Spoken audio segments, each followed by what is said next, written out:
Hey guys, so இப்போ நம்ம வந்து ஜாவாஸ்கிரிப்ட் கற்றுக்க ஸ்டார்ட் பண்ண போகிறோம். ஸோ இது ஜாவாஸ்கிரிப்ட் அப்படிங்கிறது வந்து ஒரு ப்ரோக்ராமிங் லாங்குவேஜ் அப்படின்னு சொல்லிட்டு நம்ம எல்லாருக்குமே தெரியும். அண்ட் இது வந்து நீங்கள் வந்து ஏன் கற்றுக்கணும் அப்படின்னு சொல்லிட்டு ஒரு செட் ஆஃப் ரீசன்ஸ் இருக்குது. அதை நான் உங்களுக்கு சொல்கிறேன். ப்ளஸ் வந்து இதில் வந்து நிறையா விஷயங்கள் இருக்குது இல்லையா? ஸோ அதனால் இதை வந்து பார்த்திங்கன்னா மொபைலில் யூஸ் பண்ணலாம். அதாவது இந்த ஜாவாஸ்கிரிப்ட்டுங்கிற ஒரு விஷயத்தை வச்சு நீங்கள் வெப்சைட் பண்ணலாம், மொபைல் ஆப்ஸ் டெவலப் பண்ணலாம். அந்த மாதிரி வந்து ஏகப்பட்ட விஷயங்கள் இது உள்ளே வந்து இருக்குது. ஓகேவா? கூடிய சீக்கிரத்தில் இது வந்து மிஷின் லேர்னிங், இந்த ஆர்டிஃபிஷியல் இன்டெலிஜென்ஸ் அதுக்கும் ரிலீஸ் ஆகும் அப்படின்னு சொல்லிட்டு அனௌன்ஸ்மெண்ட்ஸ் வந்திருக்கு. ஸோ இந்த ஜாவாஸ்கிரிப்ட் ஒரே ஒரு விஷயத்தை வச்சு நீங்கள் வந்து நிறையா விஷயங்களை பண்ணலாம். அண்ட் இந்த ஜாவாஸ்கிரிப்ட் பார்த்திங்கன்னா கற்றுக்கிறது ரொம்ப ரொம்ப ஈஸியான ஒரு விஷயம். ஓகேவா? ஸோ இது வந்து ஒரு லைட் வெயிட்டான ஹை லெவல் ப்ரோக்ராமிங் லாங்குவேஜ் தான் இது. பட் நீங்கள் இதை கற்றுக்கிறது ஈஸியாக இருக்கும். ஸ்டார்டிங் உங்களுக்கு வந்து ரொம்ப ஈஸியாக இருக்கும். போக போக நீங்கள் இன்டெப்த்தான கான்செப்ட் போகும்போது உங்களுக்கு கொஞ்சம் குழப்பினாலும் நீங்கள் இன்னும் கொஞ்சம் கவனத்தோடு அதை நீங்கள் கற்றுக்கிட்டீங்க அப்படின்னா நீங்கள் அதை வந்து ஈஸியாக வந்து லேர்ன் பண்ணலாம். ஓகேவா? ஸோ இப்போ இந்த ஜாவாஸ்கிரிப்ட் அப்படிங்கிறதுல வச்சு நீங்கள் வந்து என்னென்ன பண்ணலாம் அப்படிங்கிற ரீசன்ஸ் இருக்குது. ஸோ ஃபஸ்ட்டு ஜாவாஸ்கிரிப்டை வச்சு நீங்கள் வந்து பேசிக்காக வந்து நிறையா அனிமேஷன்ஸ் இந்த மாதிரி நிறையா விஷயங்களை பண்ணலாம். அண்ட் ஜாவாஸ்கிரிப்டை வச்சு நீங்கள் வந்து பேக் எண்ட் டெவலப்மெண்ட் பண்ணலாம். ஸோ பேக் எண்ட் டெவலப்மெண்ட் அப்படின்னா என்ன அப்படின்னா, இப்போ உங்களுக்கு வந்து HTML CSS மட்டும்தான் உங்களுக்கு தெரியும் அப்படின்னா அது வந்து ஃப்ரண்ட் அண்ட் டெவலப்மெண்ட். ஓகேவா? ஃப்ரண்ட் அண்ட் டெவலப்மெண்ட்டில் நம்ம என்ன பண்ணுவோம், இப்போ என்னோடய வெப்சைட் இருக்குது அப்படின்னா இந்த மாதிரி வந்து ஒரு டிஃபால்ட்டான HTML டெம்ப்ளேட்டு தான் இருக்குமே தவிர இதை வந்து என்னால் எதுவுமே மாற்ற முடியாது. இது வந்து ஒரு டிஃபால்ட்டான HTML டெம்ப்ளேட்டாக இருக்கும். இது ஒரு பேசிக்காக டெம்ப்ளேட்டாக தான் இருக்கும், அவ்வளோதான் இருக்கும். இது எல்லாம் பண்ண முடியாது. பட் ஜாவாஸ்கிரிப்டில் Node.js அப்படிங்கிற ஒரு லைப்ரரி இருக்குது. அதை நான் யூஸ் பண்ணேன் அப்படின்னா என்னால் என்ன பண்ண முடியும் அப்படின்னா வந்து இப்போ இது பார்த்தீங்கன்னா ஒரு பேசிக்கான டெம்ப்ளேட் இருக்கா. இப்போ இது நல்லா பார்த்துக்கோங்க, எத்திக்கல் ஹேக்கிங் கோர்ஸ் இன் தமிழ் பைத்தான் அப்படின்னு இருக்குது. இப்போது நான் வந்து பேக் எண்ட் ப்ரோக்ராமிங் லாங்குவேஜ் கற்றுக்கிட்டேன் அப்படின்னா இப்போ என்னால் வந்து என்னோடய ஆல் கோர்சஸில் போயிட்டு இப்போ நான் சில விஷயங்களை எடிட் பண்ணோம் அப்படின்னு நினைக்கிறேன் அப்படின்னா இப்போ இங்கே போயிட்டு 1 அப்படின்னு நான் சேவ் பண்ணிட்டு நான் அப்டேட் பண்ணேன் அப்படின்னா எனக்கு இங்கே நான் ரெஃப்ரெஷ் பண்ணும்போது இங்கே பார்த்தீங்கன்னா 1 அப்படின்னு வருது. இப்போ நான் மறுபடியும் போயிட்டு இதை வந்து டெலீட் பண்ணிவிட்டு மறுபடியும் இது வந்து அப்டேட் பண்ணேன் அப்படின்னா எனக்கு ரெஃப்ரெஷ் பண்ணும்போது இப்போ வந்து பார்த்திங்கன்னா 1 இருக்கா. நான் ரெஃப்ரெஷ் பண்ணுறேன், எனக்கு 1 போயிடுச்சு. ஸோ இந்த மாதிரி வந்து நீங்கள் வந்து டிஃப்ரெண்ட்டாக வந்து ஒரு அட்மின் பேனல் வச்சு அந்த அட்மின் பேனல்லேருந்து நீங்கள் வந்து என்ன வேணால் எடிட் பண்ண முடியும். இதான் வந்து பேக் எண்ட் டெவலப்மெண்ட். ஓகேவா? ஃப்ரண்ட் அண்ட் டெவலப்மெண்ட் அப்படின்னா நீங்கள் ஜஸ்ட் வந்து HTML CSS மட்டும்தான் தெரியும். உங்களுக்கு எதாவது மாற்றணும் அப்படின்னா இப்போ இந்த மாதிரி அட்மின் பேனல் போய் மாற்ற மாட்டோம். ஜஸ்ட்டு நம்ம கோடிங்கில் வந்து விஷுவல் ஸ்டுடியோ கோடில் வந்து நம்ம கோட் ஓப்பன் பண்ணிவிட்டு அதுக்குள்ளே மேனுவலாக மாற்றுவோம். பட் இந்த மாதிரி ஒரு அட்மின் பேனலை வச்சு எல்லாருக்குமே ஈஸி ஆக்குறதுக்கு தான் வந்து பேக் எண்ட் டெவலப்மெண்ட் அப்படின்னு இருக்கும். ஓகேவா? ஸோ இந்த பேக் எண்ட் டெவலப்மெண்ட்டுக்கு பார்த்தீங்கன்னா வந்து பைத்தான், PHP இந்த மாதிரி வந்து ஏகப்பட்ட லாங்குவேஜஸ் யூஸ் பண்ணுறாங்க. பட் இப்போது ஃபேமஸாக இருக்கிறது பார்த்திங்கன்னா ஜாவாஸ்கிரிப்டில் Node.js அப்படிங்கிற ஒரு லைப்ரரி தான். ஸோ இப்போ இந்த Node.jsங்கிற இந்த லைப்ரரி வச்சு நீங்கள் வந்து பேக் எண்ட் டெவலப்மெண்ட் பண்ணலாம். அதுக்கு உங்களுக்கு தெரிஞ்சுக்க வேண்டிய ஒரே ஒரு எசென்ஷியலான விஷயம் வந்து ஜாவாஸ்கிரிப்ட் தான்.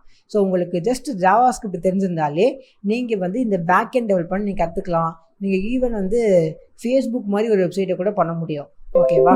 ஸோ நெக்ஸ்ட் பார்த்தீங்கன்னா வந்து React.js. ஸோ இந்த React.jsங்கிறதும் ஒரு ஜாவாஸ்கிரிப்ட் லைப்ரரி தான். இது வந்து பார்த்திங்கன்னா நீங்கள் வந்து நிறையா அனிமேஷன்ஸை வந்து உருவாக்கலாம் நம்ம வெப்சைட்டில். ஸோ அது என்ன அப்படிங்கிறது நான் உங்களுக்கு வந்து நெக்ஸ்ட்டு காட்டுறேன். ஜஸ்ட் தெரிஞ்சுக்கோங்க, React.js வச்சு அனிமேஷன்ஸ் பண்ணலாம். இது வந்து ஃபேஸ்புக்கால் அஃபிஷியலாக லான்ச் பண்ணப்பட்டது. ஓகேவா? அதே மாதிரி React Native அப்படின்னு ஒன்று இருக்குது. ஸோ இந்த React Nativeங்கிறதும் ஃபேஸ்புக்கால் உருவாக்கப்பட்டது தான். ஸோ இந்த ரியாக்ட்டுக்கும் React Nativeக்கும் வித்தியாசம் அதிகமாக கிடையாது. கோடிங்கில் அதிகமாக கிடையாது. என்ன வித்தியாசம் அப்படின்னா ரியாக்டை வச்சு இந்த வெறும் React.js வச்சு நீங்கள் வந்து வெப்சைட்ஸை டெவலப் பண்ணலாம். வெப்சைட்டில் வர அனிமேஷன்ஸு அதெல்லாம் டெவலப் பண்ணலாம். React Native வச்சு நீங்கள் வந்து மொபைல் ஆப்ஸை டெவலப் பண்ணலாம். இதில் என்ன ஒரு ப்ளஸ் பாயிண்ட் அப்படின்னா நீங்கள் ஒரே ஒரு வாட்டி தான் கோடு எழுதுவீங்க. அந்த ஆப் வந்து ஆண்ட்ராய்ட்லேயும் ஒர்க் ஆகும், அதே ஆப் வந்து ஐஃபோன்லேயும் ஒர்க் ஆகும். ஒரே ஒரு டைம் தான் நீங்கள் எழுத போகிறீங்க. பட் அது 2 விஷயத்துலையும் ஒர்க் ஆகும். இதனால தான் நிறையா பேர் வந்து ஜாவா கற்றுக்காம ஜாவாஸ்கிரிப்ட் கற்றுக்குறாங்க. ஜாவா கற்றுக்கிட்டீங்க அப்படின்னா நீங்கள் ஒரு ஆண்ட்ராய்டு அப்ளிகேஷன் தான் எழுத முடியும். ஐஃபோனுக்கு ஒரு ஆண்ட்ராய்டு ஆப்பை நீங்கள் உருவாக்க முடியாது. ஓகேவா? பட் இந்த ரியாக்ட் நேட்டிவ் நீங்கள் கற்றுக்கிட்டீங்க அப்படின்னா, ரியாக்ட் நேட்டிவ் கற்றுக்கிறதுக்கு உங்களுக்கு ஜாவாஸ்கிரிப்ட் தெரிஞ்சிருக்கணும், அவ்வளோதான். ஸோ ஜஸ்ட் வந்து நம்ம HTML CSSல வந்து பூட்ஸ்ட்ராப்புங்கிற ஒரு ஃப்ரேம் ஒர்க் இருக்குது இல்லையா? ஸோ அதை நம்ம என்ன பண்ணுறோம், பூட்ஸ்ட்ராப்புங்கிறது ஒரு CSS ஃபைல் தானே, நம்ம ஜஸ்ட் யூஸ் பண்ணுறோம். அதே தான் ஜாவாஸ்கிரிப்ட்டுங்கிறது ஒரு ப்ரோக்ராமிங் லாங்குவேஜ். அது உள்ளே இருக்கிறது தான் ரியாக்ட் நேட்டிவ்ங்கிற ஒரு லைப்ரரி. ஸோ அந்த ஜாவாஸ்கிரிப்ட்டுங்கிற அந்த கோடை வச்சு தான் நம்ம இந்த லைப்ரரியை யூஸ் பண்ணுவோம். ஸோ ஜாவாஸ்கிரிப்ட் தெரியல அப்படின்னா நம்ம இது யூஸ் பண்ணவே முடியாது. அண்ட் இந்த ரியாக்ட் நேட்டிவ் வச்சு நீங்கள் வந்து என்ன மாதிரி ஆப்ஷனாக பண்ணலாம். எக்ஸாம்பிளுக்கு இப்போ ஃபேஸ்புக்கே பார்த்தீங்கன்னா வந்து ரியாக்ட் நேட்டிவில் தான் பண்ணியிருக்காங்க. ஃபேஸ்புக்கு, இன்ஸ்டாகிராம் ஆப்பு கூட, நம்ம யூஸ் பண்ணுற இன்ஸ்டாகிராம் ஆப் கூட வந்து ரியாக்ட் நேட்டிவில் தான் இருக்குது. ஸோ இந்த மாதிரி வந்து பெரிய பெரிய ஆப்ஸே வந்து ரியாக்ட் நேட்டிவில் தான் உருவாக்கியிருக்காங்க. ஓகேவா? ஸோ நெக்ஸ்ட்டு வந்து ஜாவாஸ்கிரிப்டில் நம்ம இந்த ரியாக்ட் நேட்டிவ், இந்த Node.js இதெல்லாம் மிக்ஸ் பண்ணி இப்போ ஹாட்ஸ்டார் வெப்சைட் இருக்குன்னு வச்சுக்கோங்களேன். இந்த ஃபுல் ஹாட்ஸ்டார் வெப்சைட்டே பார்த்தீங்கன்னா Node.js வந்து பேக் எண்டாக வச்சுக்கிட்டு ரியாக்ட் JS இருக்குல்ல, இதை வந்து ஃப்ரண்ட் எண்ட் அனிமேஷனுக்கு யூஸ் பண்ணியிருக்காங்க. இப்போ இந்த வெப்சைட்டில் இந்த டெக்னாலஜி என்னென்ன யூஸ் பண்ணுறாங்க அப்படின்னு எனக்கு காட்டும். இந்த பிளகின் வந்து எனக்கு என்ன காட்டுது பாருங்கள், ப்ரோக்ராமிங் லாங்குவேஜ் வந்து Node.js. ஸோ Node.js அப்படிங்கிற ஒரு இதை வச்சு தான் இவங்க வந்து அட்மிட் பண்ண பண்ணியிருக்காங்க, பேக் எண்ட் பண்ணியிருக்காங்க. ஃப்ரண்ட் எண்ட் வந்து ரியாக்ட் JS வச்சு பண்ணியிருக்காங்க. ஓகேவா? ஸோ நீங்கள் Node.js படிக்கும்போது அண்ட் ரியாக்ட் படிக்கும்போது உங்களுக்கு எக்ஸ்பிரஸ்னால் என்ன, அப்புறம் வெப்பேக்னா என்ன அப்படின்னு சொல்லி நீங்கள் அப்போ கற்றுப்பீங்க. பட் இப்போ நீங்கள் தெரிஞ்சுக்க வேண்டியது இந்த ரியாக்ட் அண்ட் இந்த Node.js வச்சு தான் பண்ணியிருக்காங்க. இப்போ இது நம்ம ஹோவர் பண்ணோம்னா இந்த அனிமேஷன்ஸ்லாம் வருது இல்லை, ஸோ இது எல்லாமே இவங்க வந்து ரியாக்ட் JS வச்சு தான் பண்ணியிருக்காங்க. ஸோ இந்த மாதிரி வந்து ஸ்மூத்தான அனிமேஷன்ஸ் வரும். ஈவன் நீங்கள் வந்து இதில் மட்டும் இல்லாமல் நீங்கள் நெட்ஃப்ளிக்ஸ் வெப்சைட்டு கூட வந்து பார்த்தீங்கன்னா ரியாக்ட் JSல தான் பண்ணியிருக்காங்க. இப்போ நீங்கள் இதுலேயே பார்த்தீங்க அப்படின்னா bootstrap and react JS use பண்ணியிருக்காங்க பார்த்தீங்கன்னா. ஸோ இந்த ரியாக்ட் JS வச்சு தான் இவங்க வந்து இந்த மாதிரி அனிமேஷன்ஸ், இந்த மாதிரி நிறையா விஷயங்களை பண்ணியிருக்காங்க. ஓகேவா? ஸோ ரியாக்ட் JS வந்து ரொம்ப ரொம்ப பாப்புலரான இருக்கிற ஒன்று, அண்ட் Node.jsம் ரொம்ப ஒரு பாப்புலரான ஒன்று. இப்போ இந்த வெப்சைட் கூட ப்ரோக்ராமிங் லாங்குவேஜ் பார்த்தோம்னா Node.js தான் யூஸ் பண்ணியிருக்காங்க.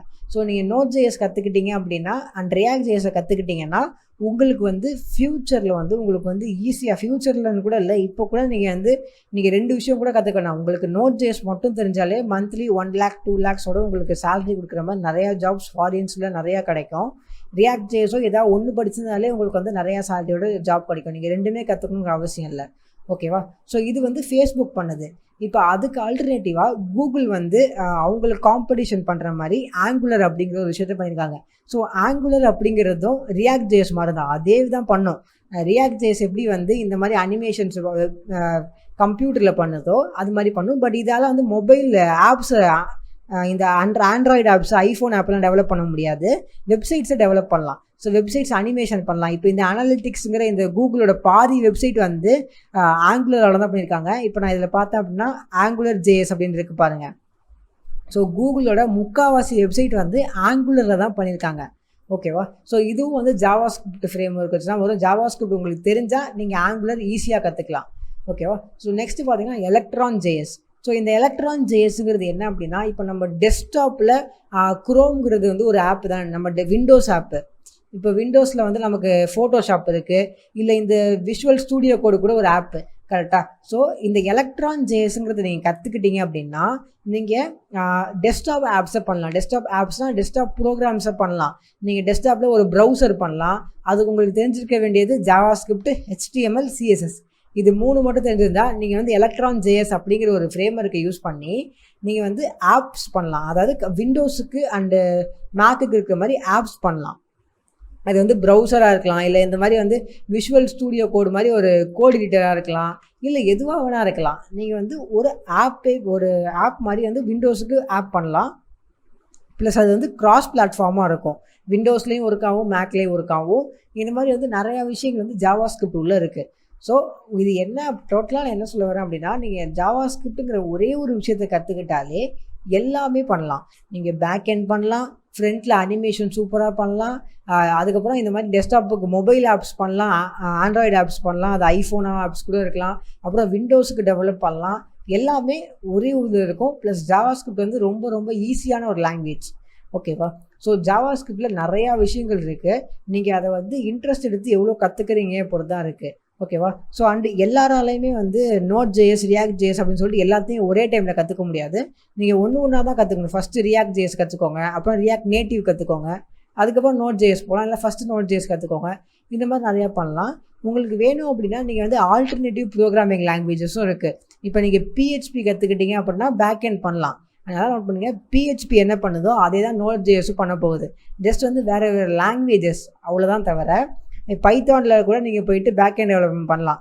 அது கூட வந்து ஒரே விஷயம் தான் பண்ணும். பைத்தான் என்ன பண்ணுமோ அதே தான் பிஹெச்பியும் பண்ணும், பிஹெச்பி என்ன பண்ணுதோ அதே தான் நோட் ஜேஎஸும் பண்ணும். ஓகேவா? ஸோ ஜாவாஸ்கிரிப்ட் பட் பிஹெச்பியில் வந்து பார்த்தீங்கன்னு வச்சுக்கோங்களேன், நீங்கள் வந்து அனிமேஷன்லாம் பண்ண முடியாது.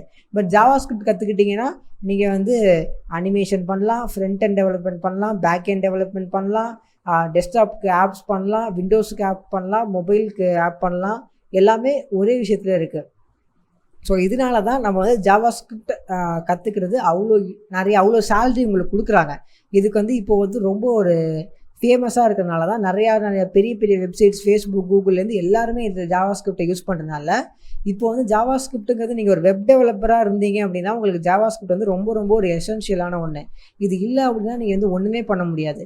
ஓகேவா? ஸோ நம்ம அடுத்த வீடியோவிலேருந்து ஜாவாஸ்கிரிப்ட்னா எப்படி யூஸ் பண்ணலாம், அதோட பேசிக்ஸ் என்ன, அந்த மாதிரி வந்து இன்டெப்த்தாக ஃபுல் கான்செப்டையும் நம்ம தெளிவாக படிப்போம்.